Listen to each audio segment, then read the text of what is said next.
Vamos a leer una porción de la palabra del Señor, mis amados. Evangelio de San Mateo, capítulo 5, verso 14, 15 y 16. Y vamos a continuar.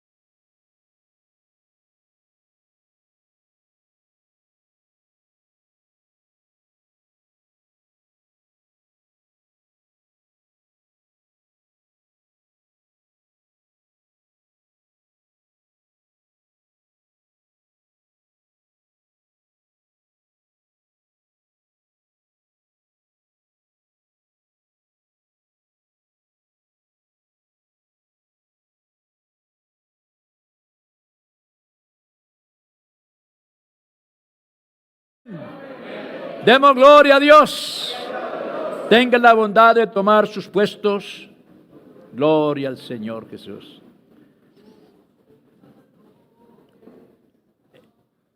Se ha venido sintiendo una carga por la conversión de nuestros hijos. Semana tras semana, y seguramente que los que tenemos hijos que todavía no están en el Señor, todos los días estamos diciendo: Señor, estamos esperando en ti. Que tú hagas la obra, que tú, Señor, extiendas tu mano y trates con ellos. Y eso me parece muy excelente, me parece muy bueno. Pero viene la otra parte, como el dicho que yo tengo: al Dios orando y con el mazo dando. Porque no es solamente oración. Esto tiene que ir acompañado de todos los ingredientes necesarios para que esto ocurra. Porque si eso fuera nada más orar, hermano, hombre, nos dedicaríamos a orar y a cruzarnos de manos. Pero no, esto es haciendo nuestra parte. Y este tema lo iniciamos el jueves pasado, hablando acerca de cómo afrontar los diferentes problemas que a veces se suscitan dentro del hogar. Que a pesar de que tenemos a nuestro alcance tantas herramientas dentro del conocimiento secular, donde las personas pueden ir y problemas laborales, problemas de pareja, situaciones difíciles de los hijos, bueno, y que se necesita el psicólogo, y qué bueno pues tener todas estas herramientas y que podemos tenerlas en la iglesia. Pero yo quiero decirles en esta hora que el problema espiritual no se trata con psicólogos. Aquí hay que ir directamente a la palabra. Un asunto espiritual lo trata Dios. De pronto, en la vida normal, alguien que esté deprimido, que tenga un alto grado de estrés porque todavía no se ha conectado con las promesas de la palabra de Dios, pues necesitará esas ayudas.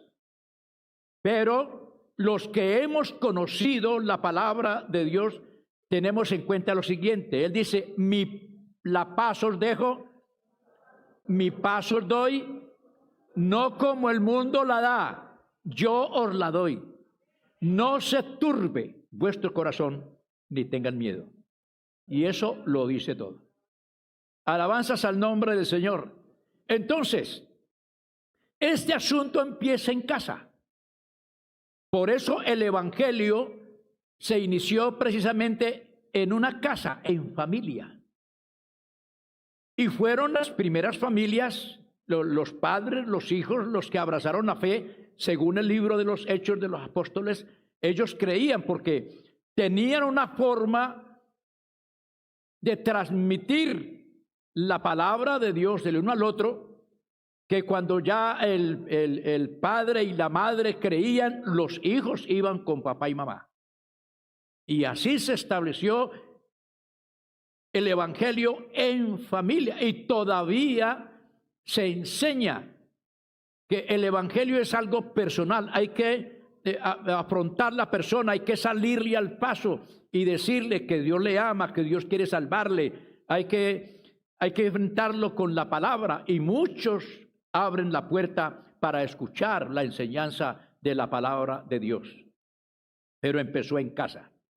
Entonces, la pregunta es, ¿qué tanta unidad familiar hay? Porque tenemos pensamientos dispersos en familia. Que papá y mamá son creyentes, o solamente el papá o la mamá son creyentes, pero los otros no lo son. El uno piensa de una manera, el otro piensa de otra, porque esto se salió de las manos. Una época en que la familia que creía, papá llegaba con el evangelio a la casa y hermano, el resto iba creyendo. Aún en la manera en que yo conocí el evangelio, cuando siendo la oveja negra de la familia y andando por allá todo apartado, llegué a la casa y encontré, después de 2 años de ausencia, llegué y encontré el evangelio en casa. Mi papá, mis hermanas, la única que faltaba era mi mamá, pero a los pocos meses ella también estaba caminando con el Señor. Alabanzas al Señor Jesús. Entonces, todo comienza en casa. El texto que tenemos nos dice precisamente eso. No se enciende una luz y se mete debajo de la mesa. Antes, al contrario, se enciende la luz y se coloca encima para que alumbre ¿a quiénes? A los que están en casa. Entonces, si usted es la persona que ya creyó, usted es la persona, ¿es papá o es mamá? Ya creyó al evangelio, ¿qué tanta intensidad es su luz? ¿O es una vela apagada? ¿Cómo es? Esto tiene que ver con vivir el evangelio. Esto no es decir, yo soy cristiano y yo voy a la iglesia. No, esto es vivir. Que el evangelio resplandezca en mí y trascienda a los demás. Para que papá y mamá, o mamá y los hijos, puedan ver que ese papá realmente fue transformado por el poder de la palabra. A nivel de familia, a nivel de barrio, en la manzana donde se vive. Esa vida que se vive es muy importante. Yo escuché un testimonio de un hermano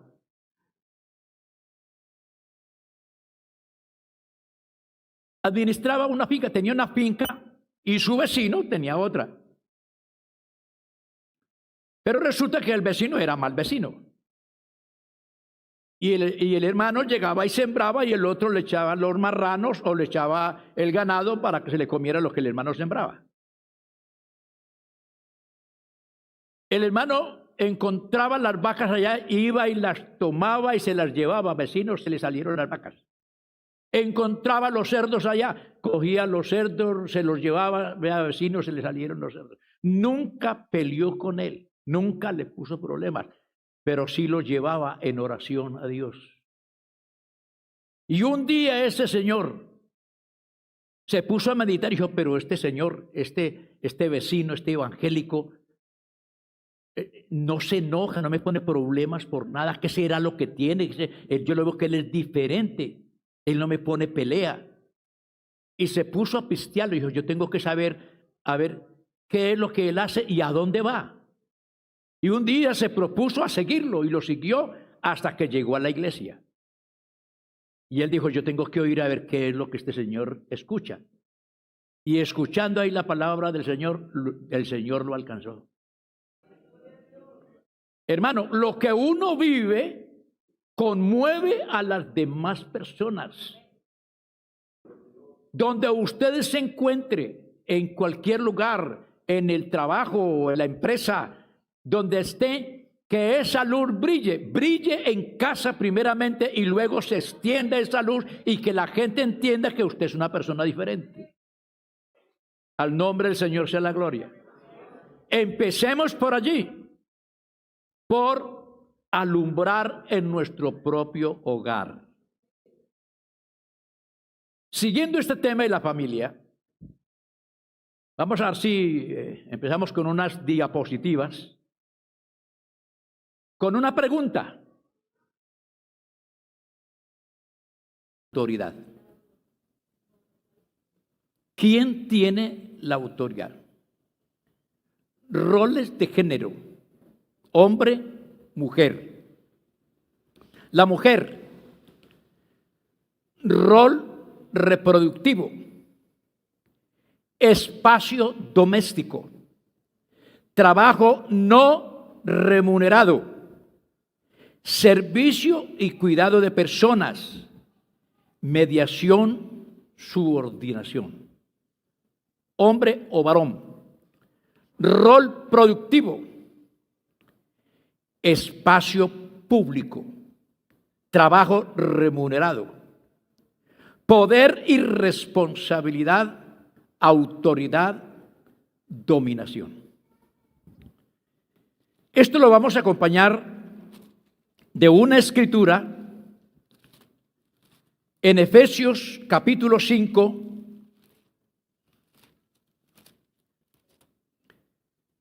bendito es el nombre del Señor Jesús. Yo espero, hermano, que se conecten con esto para que entendamos la interpretación correcta y no vayan por allí como pensamientos divorciados, sino que nos conectemos con lo que ha de ser. Dice el capítulo 5, verso 21, vamos a leer unos versículos. Someteos unos a otros en el temor de Dios. Las casadas estén sujetas a sus propios maridos como al Señor. Porque el marido es cabeza de la mujer, así como Cristo es cabeza de la iglesia, la cual es su cuerpo, Él es su Salvador. Así como la iglesia está sujeta a Cristo, así también las casadas lo estén a sus maridos en todo. Entonces, se nos presenta un problema en la interpretación del texto. Una interpretación común de Efesios 5, 22 y 24 es que por mandato divino, el hombre es cabeza de la mujer y del hogar, y que por tanto la mujer debe estar sujeta a él. Con ello se ha consolidado una cultura patriarcal, autoritaria.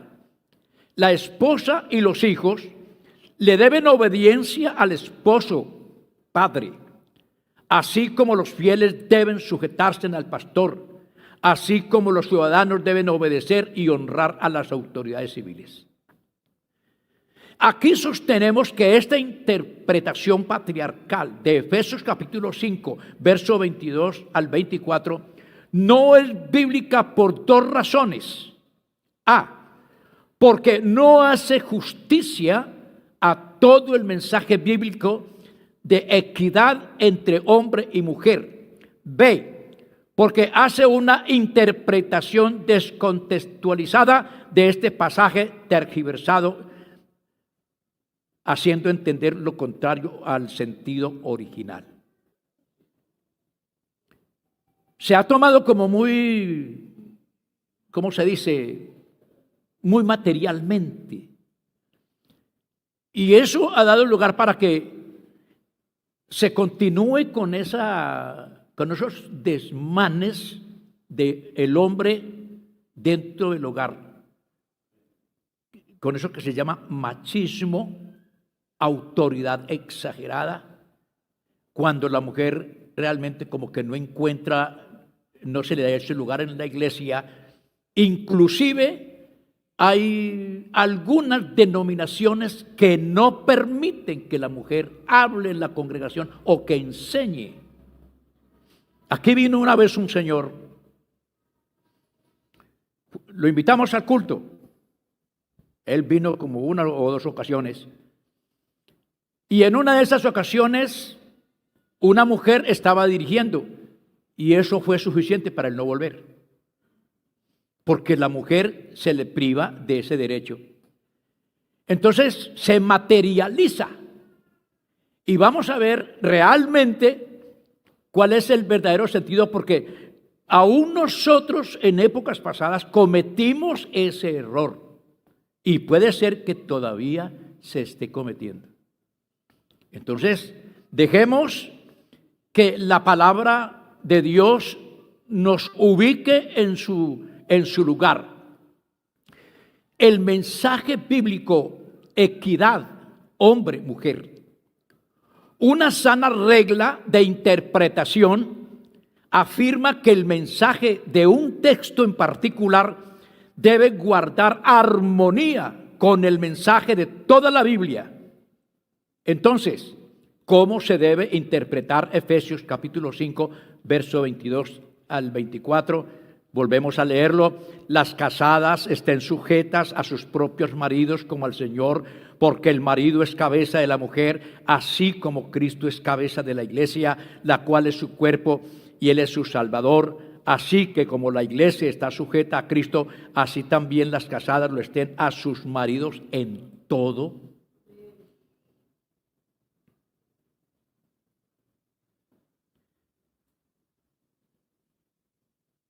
El propósito original en la creación, según Génesis 1, 27 y 28, no da a entender eso. Es decir, el principio de la creación, cuando Dios creó al hombre y la mujer, lo que Dios nos enseña en ese texto no es precisamente lo que nosotros interpretamos. Veamos el texto. Creó pues Dios al hombre a su imagen suya, a imagen de Dios lo creó. Varón y hembra los creó. Los bendijo Dios, plural. Los bendijo Dios y les dijo, plural, sed fecundos y multiplicaos y llenad la tierra y sojuzgadla, ejerced dominio sobre los peces del mar, sobre las aves del cielo y sobre todo ser viviente que se mueve sobre la tierra. ¿A quién le dijo? A ambos. A ambos. Dios no hizo discriminación, que porque ella era mujer o porque el otro era varón. Porque Dios hizo al hombre primero y después hizo a la mujer. No, es equidad, es justicia, es igualdad. En el dominio, en la administración de la creación, en el principio fue así. Alabado sea el nombre del Señor. En este pasaje no se habla de la diferencia de roles entre esposo y esposa. Por el contrario, se afirma que tanto el hombre como la mujer son encargados de las tareas domésticas y de reproducción, fructificad y multiplicados.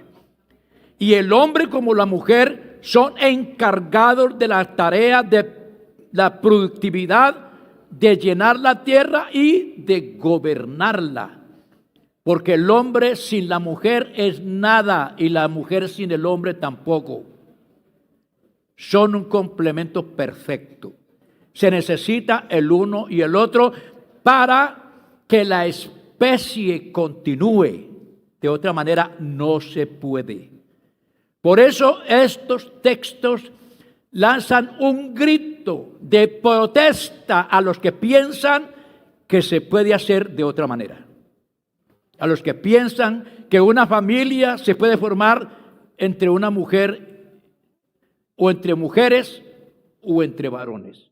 Esto aquí queda claro que para que haya una familia, para que haya la multiplicación, se necesita un varón y se necesita una hembra. Y eso está representado en todo, incluyendo los seres vivos. Se necesita el macho y se necesita la hembra. De otra manera, no se puede reproducir. ¿Cuál es el problema? Desde la caída, el propósito redentor de Dios es restaurar la equidad hombre-mujer, porque el hombre, por la desobediencia, perdió el dominio, perdió la autoridad, y la mujer fue sometida, igual que el hombre, a esclavitud. Pero resulta que en el Antiguo Testamento Dios proveyó leyes de protección de la mujer de las terribles consecuencias del sistema patriarcal.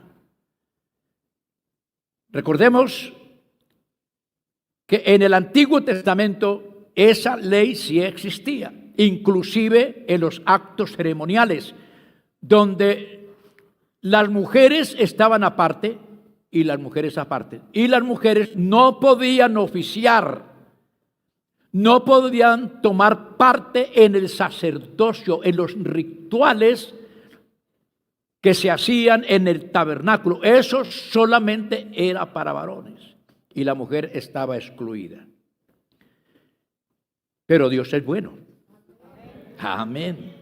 Entonces Dios, Él tiene unas enseñanzas. Aquí tenemos en Deuteronomios capítulo 24, del 1 al 4. Cuando alguno tomare mujer y se casare con ella, si no le agradare por haber hallado en ella alguna cosa indecente, le escribirá carta de divorcio y se la entregará en su mano y la despedirá de su casa. Y salida de su casa podrá ir a casarse con otro hombre. Pero si la aborreciere este último y le escribiere carta de divorcio y se la entregare en su mano y la despidiere de su casa, o si hubiere muerto el postrer hombre que la tomó por mujer, no podrá su primer marido que la despidió volverla a tomar para que sea su mujer después que fue envilecida, porque es abominación delante de Jehová, y no has de pervertir la tierra que Jehová tu Dios te da por heredad. Nótese que sale en defensa de la mujer. Porque el primer marido la despachó, encontró cosas indecentes, encontró cosas malas. Entonces hubo el divorcio. Y luego ya se casó, pero resulta que el segundo marido se murió. Entonces el primer marido quiso volverla a traer y casarse con ella, después de que la humilló, después de que fue envilecida. Entonces dice Dios, eso no se hace, así no es. A la mujer hay que respetarla. Alabanzas al nombre del Señor. Dios respaldó las decisiones de mujeres que tomaron autoridad en sus hogares, aún contradiciendo la voluntad de sus esposos. Primer libro de Samuel, capítulo 25, verso 18 al 19. El caso de Abigail y David. Recordemos que el esposo de Abigail, un hombre malo que era riquísimo, negó darle ayuda a los hombres de David. Por lo que David se enojó y decretó que los iba a acabar a todos. Un criado puso en conocimiento a Abigail de lo que estaba pasando, y ella era una mujer entendida, una mujer sabia. Entonces ella, a escondidas de su marido, aquí encontramos esto. Entonces Abigail tomó luego 200 panes, 2 cueros de vino, 5 ovejas guisadas, 5 medidas de grano tostado, 100 racimos de uvas pasas y 200 panes de higos secos, y los cargó todos en asnos, y dijo a sus criados: id delante de mí, y yo seguiré luego. Y nada declaró a su marido, a escondidas. Y lo que ella hizo evitó que se hubiese realizado una masacre porque David estaba decidido a exterminar todo lo que él tenía, tanto vacas, ovejas y criados y todo. Él iba a acabar con todo. Pero ella se fue por encima de la autoridad, porque si ella va y le dice a él, dice que él era un hombre malo. Él no razonaba, con él no se podía tratar. Entonces, en ese caso, la mujer sabia edificó su casa. ¿Hay alabanzas para el Señor? Además de eso, en la Biblia, Dios levantó mujeres profetas que juzgaron a reyes. Segunda de Reyes, capítulo 22, verso 14 al 20. Entonces fueron el sacerdote Hilcías, Ahicam, Adbor, Safán y Asaías, a la profetisa Hulda, mujer de Salún, hijo de Tibba, hijo de Arás, guarda de las vestiduras, la cual moraba en Jerusalén, en la segunda parte de la ciudad, y hablaron con ella. Una mujer profetisa. Eso quería decir que Dios hablaba a través de ella. Amén. ¿Qué más? Mujeres que fueron líderes en el nivel político y civil. Capítulo 4 de Jueces, verso 4 al 6. Gobernaba en aquel tiempo Israel una mujer, Débora, profetisa, mujer de Lapidot, y acostumbraba a sentarse bajo la palmera de Débora entre Ramá y Betel en el monte de Efraín, y los hijos de Israel subían a ella a juicio. Y ella envió a llamar a Barak, hijo de Abinoam, de Sedes de Neftalí, y le dijo: ¿no te ha mandado Jehová Dios de Israel diciendo: ve, junta a tu gente en el monte de Tabor y toma contigo 10,000 hombres de la tribu de Neftalí y de la tribu de Zabulón? Una mujer gobernando y dándole órdenes a un general.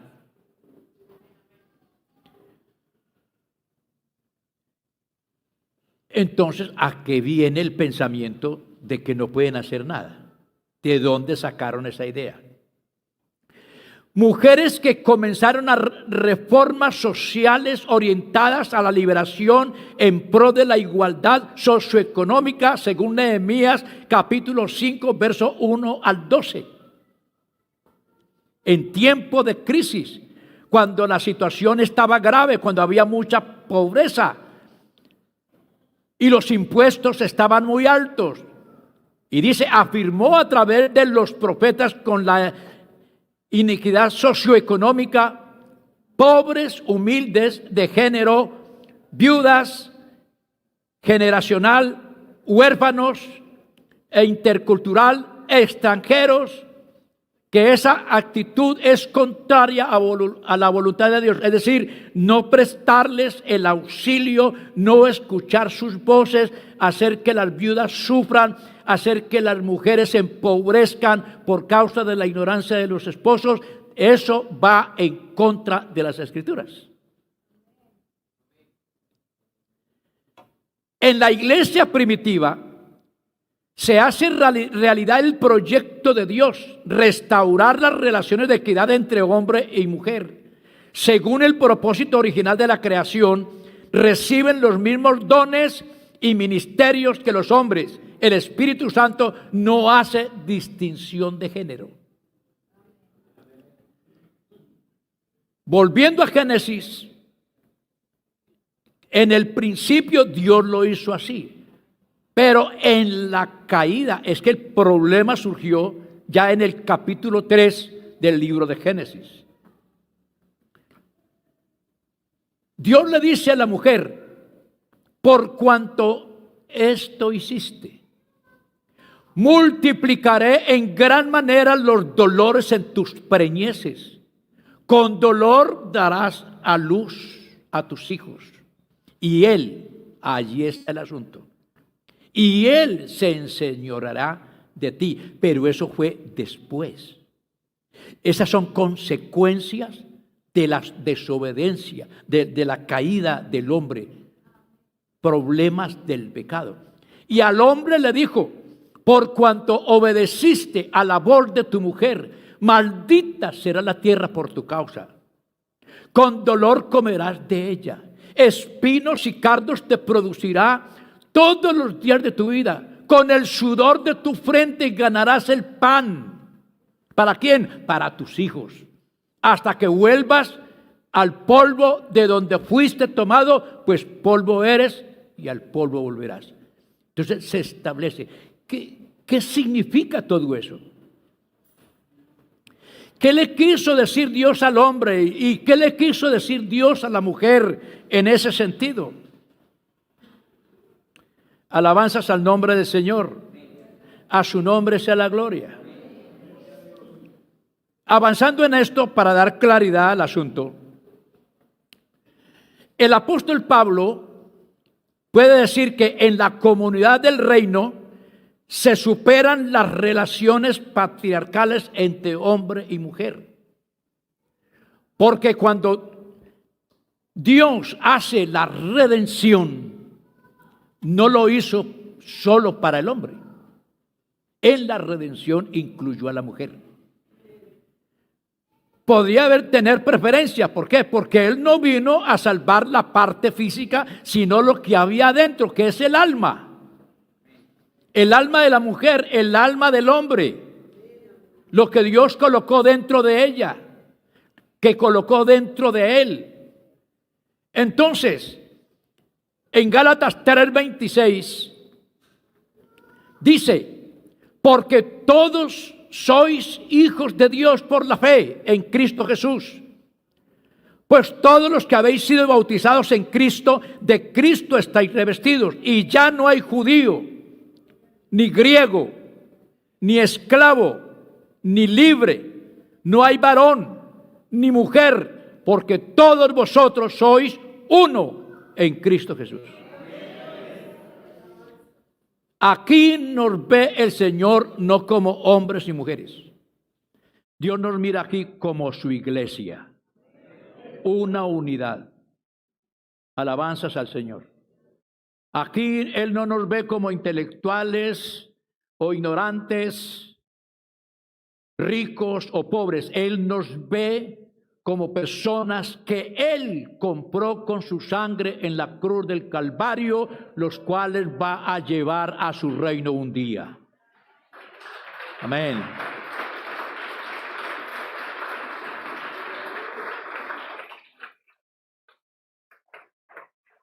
Volvemos al principio.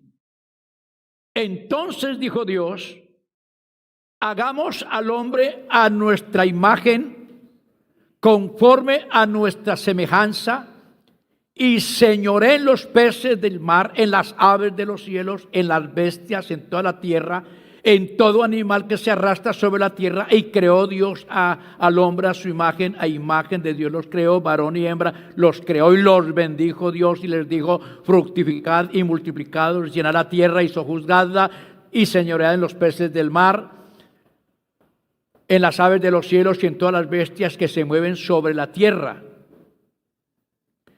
Luego aquí está la parte que le estaba diciendo acerca de la caída del hombre. El efecto, el mal que se sobrevino en el mundo por causa del pecado. Entonces fue donde nació esa inclinación como de desprecio hacia la mujer. Los que analizan la historia pueden darse cuenta lo humillante, el camino espinoso que le ha tocado vivir a la mujer desde entonces, porque fue sometida. ¿Pero por causa de qué? Por causa del pecado. Pero al principio no fue así. Con la caída de la primera pareja en el huerto del Edén, el hombre perdió su autoridad y la mujer quedó sometida al varón. Satanás tomó el lugar que le correspondía al hombre y lo sometió, convirtiéndolo en su esclavo. Desde entonces el hombre busca su lugar, no importa el costo.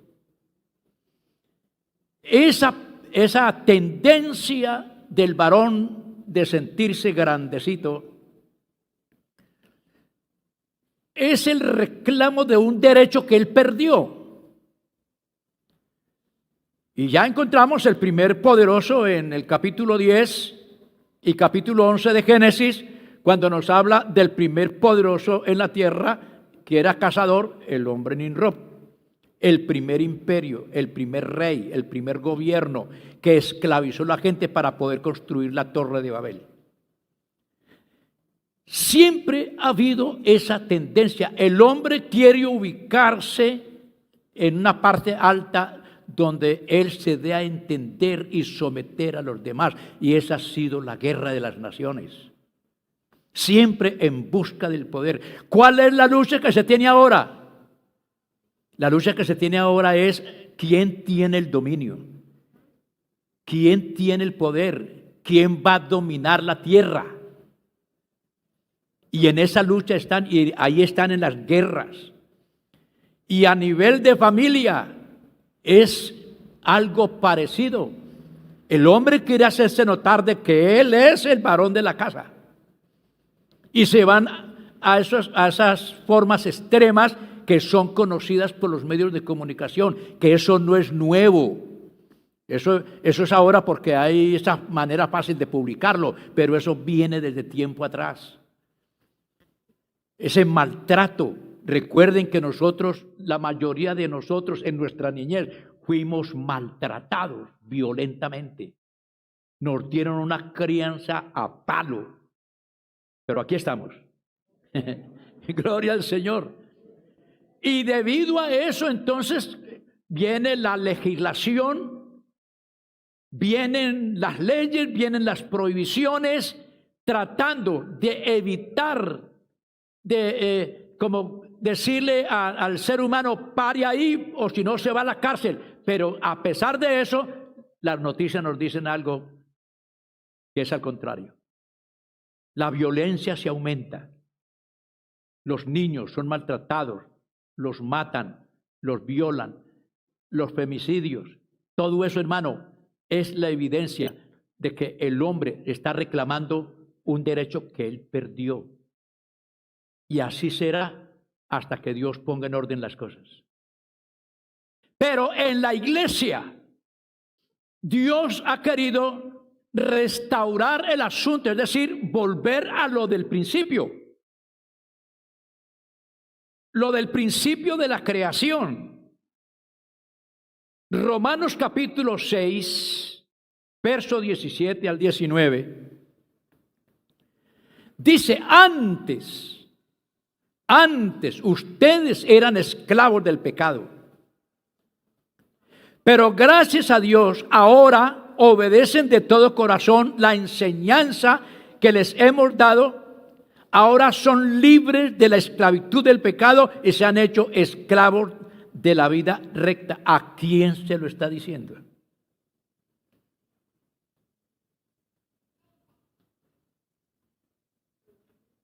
¿Solamente a los hombres? ¿Solamente a las mujeres? Juan 8:34 dice, Jesús les respondió, en verdad os digo, todo el que comete pecado, esclavo es del pecado. Romanos 6:16. ¿No sabéis que ofreciéndoos unos para obedecerle, os hacéis esclavos de aquel a quien os sujetáis, sea del pecado para muerte, sea de la obediencia para justicia o para vida? Entonces el hombre por causa del pecado cayó en esclavitud, por ende la mujer también. Con el sacrificio, con la obra redentora del Calvario, el Señor rompió las ataduras que nos ligaban con el mundo. Éramos esclavos del pecado, del diablo, pero ahora hemos sido libertados por la obra redentora de Cristo, hombres y mujeres.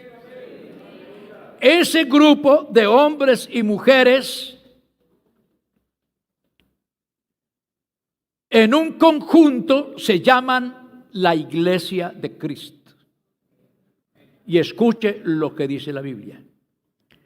Os alabo, hermanos, porque en todo os acordáis de mí, y retenéis las instrucciones tal como os las entregué, pero quiero que sepáis que Cristo es la cabeza de todo varón.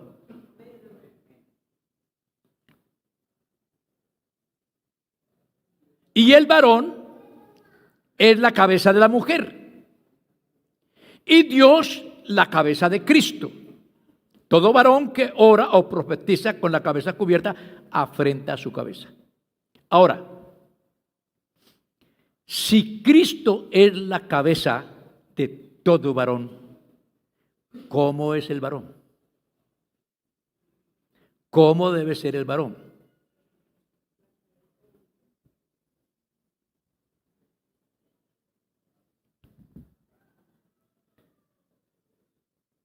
Porque nótese que el hombre fue sometido, ahora fue sometido.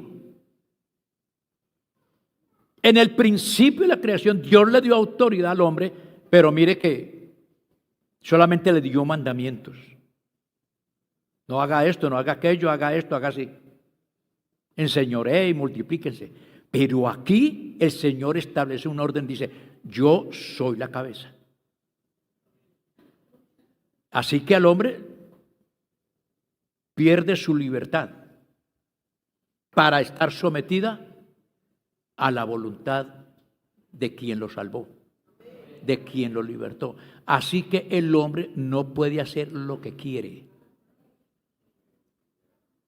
Y de allí se va a la mujer.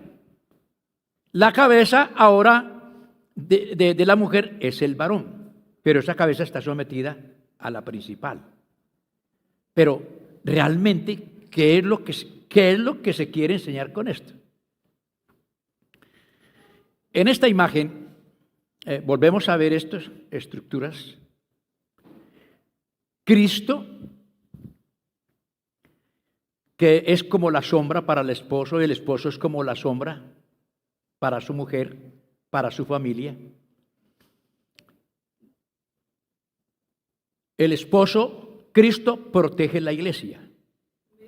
Nótese que cuando él le dice a la mujer que se someta, le dice al marido, vosotros maridos, amad a vuestras mujeres como a sí mismo. El que ama a su mujer, a sí mismo se ama. Porque nadie aborreció jamás su propia carne, sino que la sustenta y la cuida. Entonces el esposo protege a su familia, lidera a su familia, provee para su familia. La esposa conforta, enseña, alimenta. Los hijos aman a sus padres, obedecen a sus padres, honran a sus padres. Ese es un orden establecido dentro de la palabra de Dios. Aquí dentro de la familia empezamos por reconocer la cabeza que es el señorío de Dios en Cristo. Por lo cual Dios también le exaltó hasta lo sumo y le dio un nombre que es sobre todo nombre, para que en el nombre de Jesús se doble toda rodilla de los que están en los cielos y en la tierra y debajo de la tierra, y toda lengua confiese que Jesucristo es el Señor. Fuerte ese aplauso para el que vive.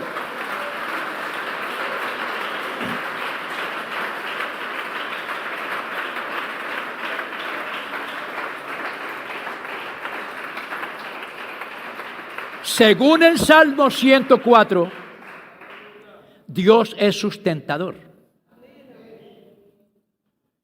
Decía, cuando estaba hablando sobre la ofrenda, que Dios sustenta la vida de cosas tan pequeñitas que escapan al ojo humano. Y Dios las sustenta, Dios las cuida. Eso está dentro de su misericordia. Por eso dice, la tierra está llena de su misericordia. Gloria al Señor. Ahora, Dios se constituye cabeza de Cristo. Si Él es el sustentador, si Él es el Padre, si Él es la fuente y Él es la cabeza para Cristo y Cristo la cabeza del varón, entonces ¿qué es Dios como cabeza para Cristo?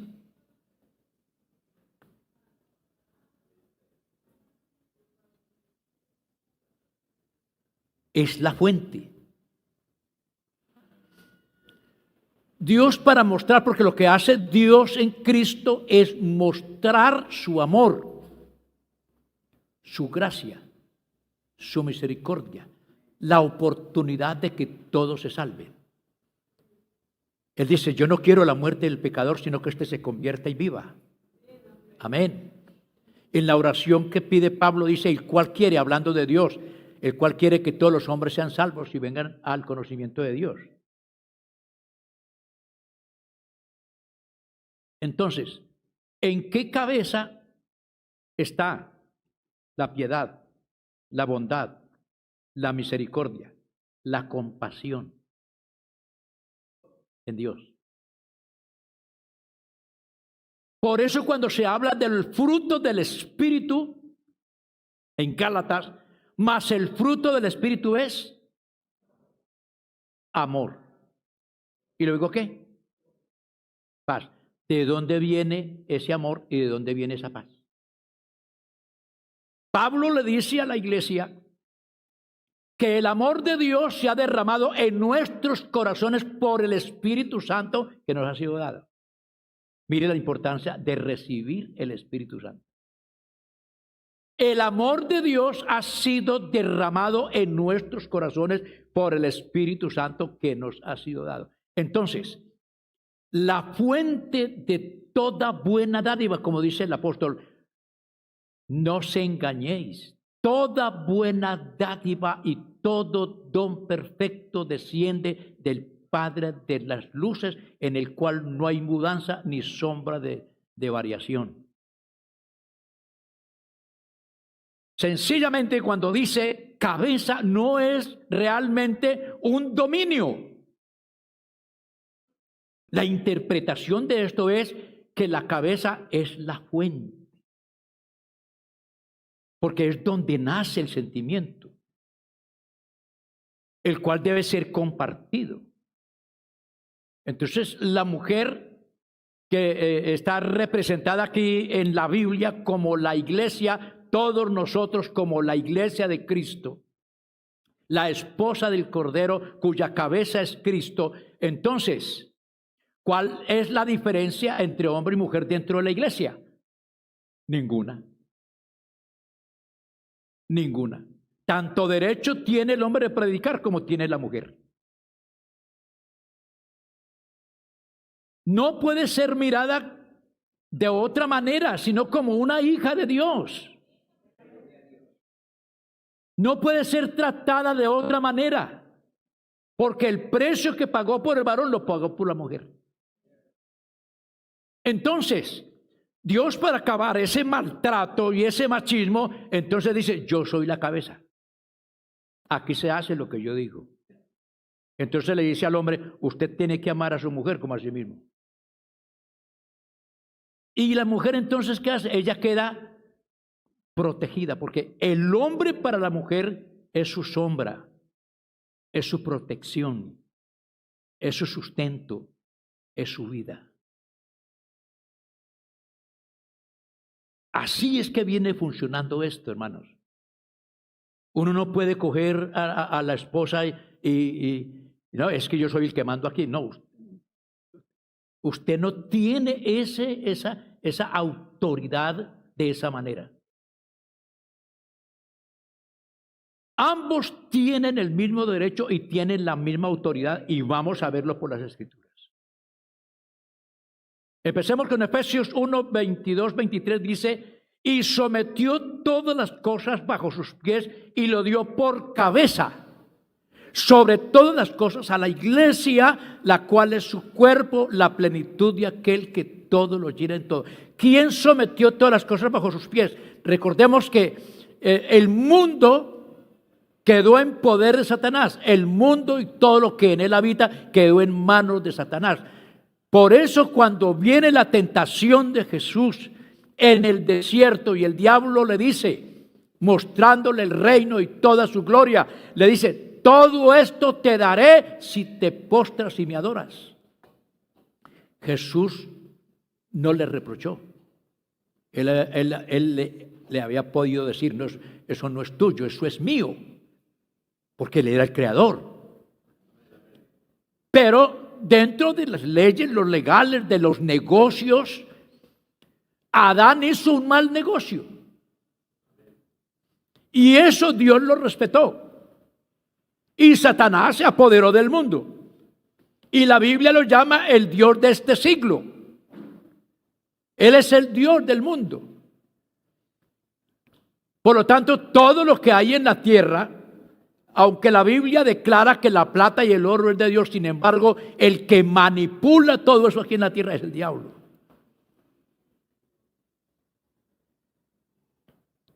Entonces,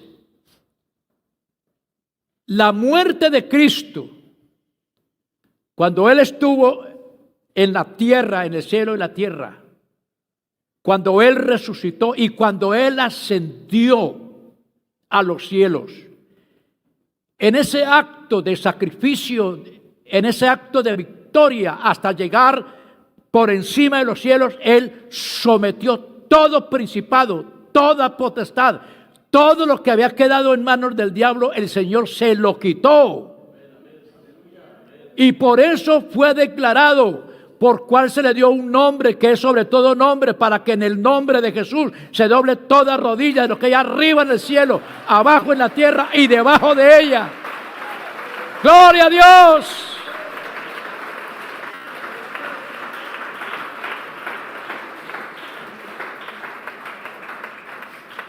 Y lo dio por cabeza a la iglesia. Él es la cabeza. Entonces tenemos un Padre, un bautismo, una fe, un Señor, una esperanza, un espíritu, un cuerpo, es decir, una iglesia. No hay iglesias. Una. Dios no le anda coqueteando por allá a todo el mundo. Él tiene una iglesia. De pronto hay iglesias coqueteándole a Él, pero Él tiene una. Y es la llamada de su nombre. A todos los llamados de mi nombre para gloria mía, los crié, los formé y los hice. Ahora nosotros estamos en Cristo, hombres y mujeres. Estamos en Cristo.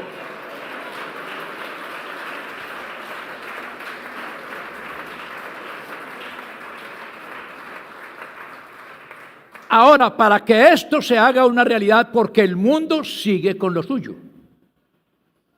Allá predomina el machismo, especialmente lo que es en Latinoamérica.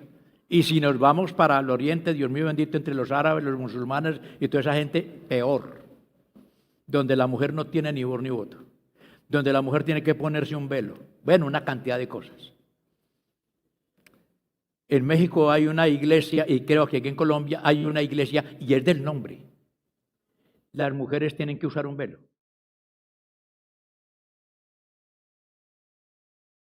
Materializan.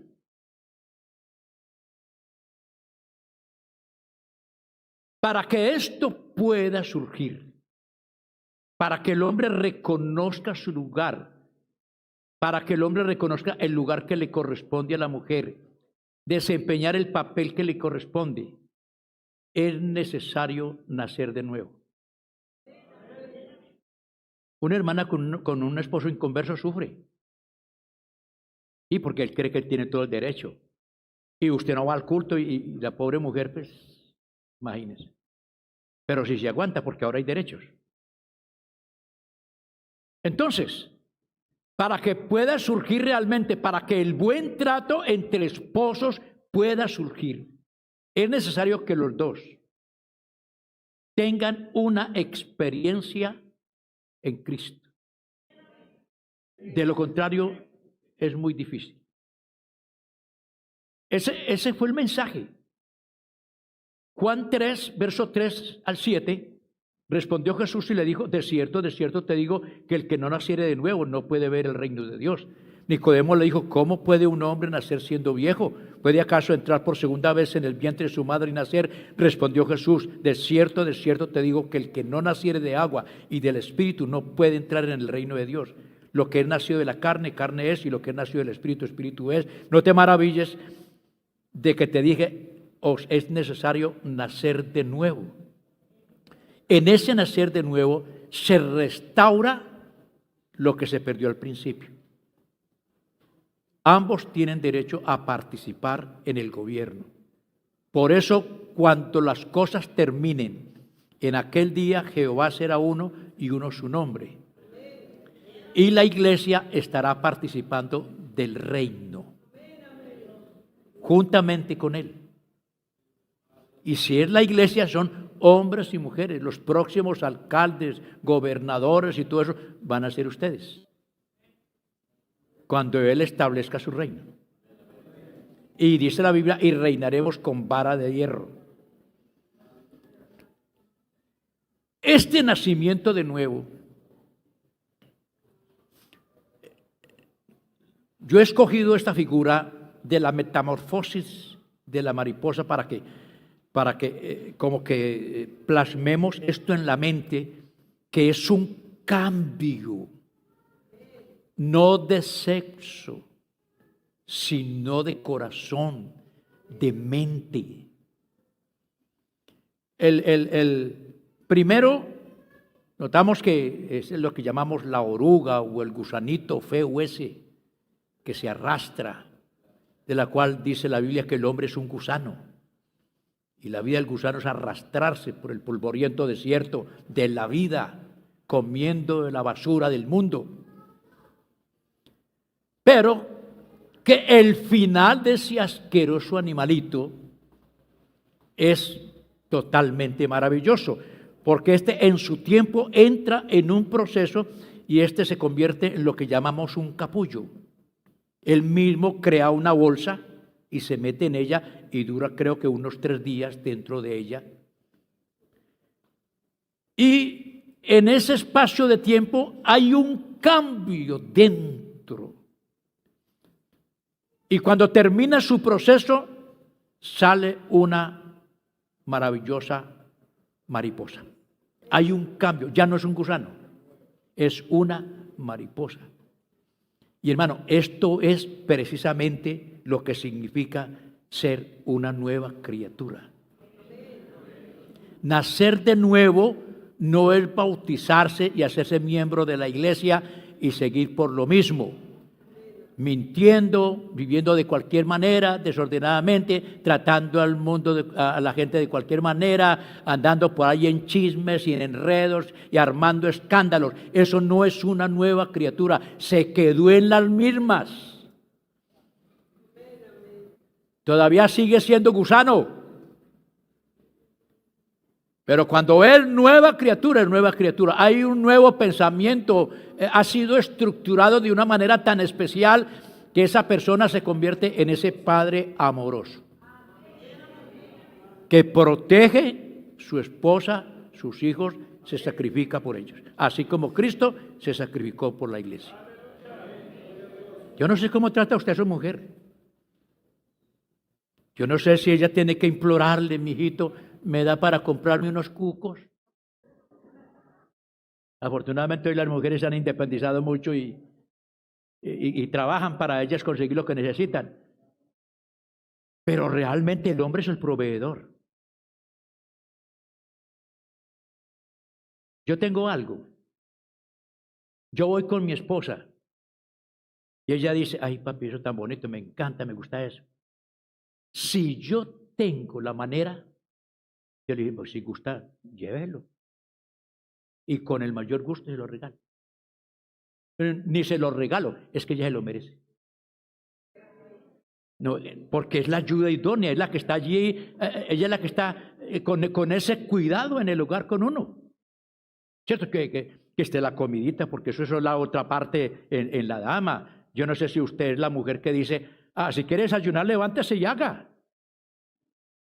Pero no, la mujer tiene también sus obligaciones. Claro. Hoy en día las muchachas, mejor dicho, por la mala educación, por la mala crianza que le han dado las madres, los padres a los hijos, tenemos una generación totalmente diferente a la que Dios quiere. Pero es el momento de despertar. Y vamos a buscarle dentro de la palabra, porque esto no termina aquí. Si el hombre perdió su señorío cuando se lo entregó al adversario, el diablo, ahora Dios ha recuperado. Por eso ahora es, ¿quién tiene la autoridad en la casa? Vamos a ver, ahí nos quedamos. ¿Quién tiene la autoridad? ¿Cómo es que vamos a criar esos hijos según las Escrituras? Así que quedamos pendientes. Vamos a darle gracias al Señor.